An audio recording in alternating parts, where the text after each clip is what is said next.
Tom Dupree, your thoughts? My thoughts. Look, I think that the president is very comfortable where he is right now. Keep in mind, his background is as a negotiator, and this is the biggest negotiation on the biggest stage we've seen. I think the fact is the president is positioning this for a situation in which he can negotiate aggressively, creatively, and unpredictably. I think that he is doing a very smart thing right now in sending these public signals, because what they're going to do is they're going to condition the negotiating landscape for when he finally sits down with the North Koreans. You know, real quickly before we open it wider to the couch, you worked for a previous administration, President George W. Bush.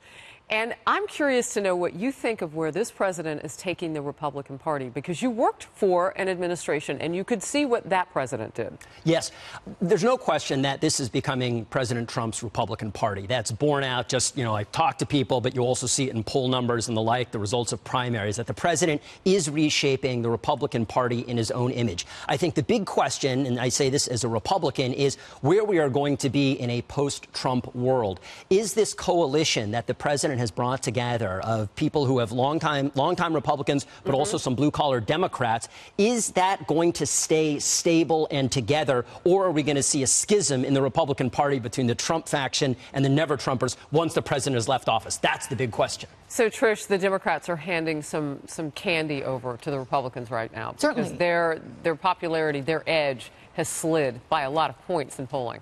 True, and Nancy Pelosi isn't doing them any favors. Nor is Maxine Waters, who recently was talking about impeachment again, and Nancy Pelosi once again talking about taxes going up.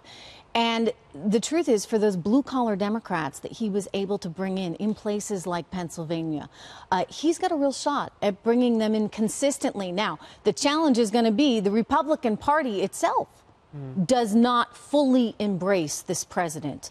So do they start to move over to sort of the elite group of the left? I mean, that's what I find fascinating here. And I think it has the power to really reshape, he certainly does, the future of both parties right now.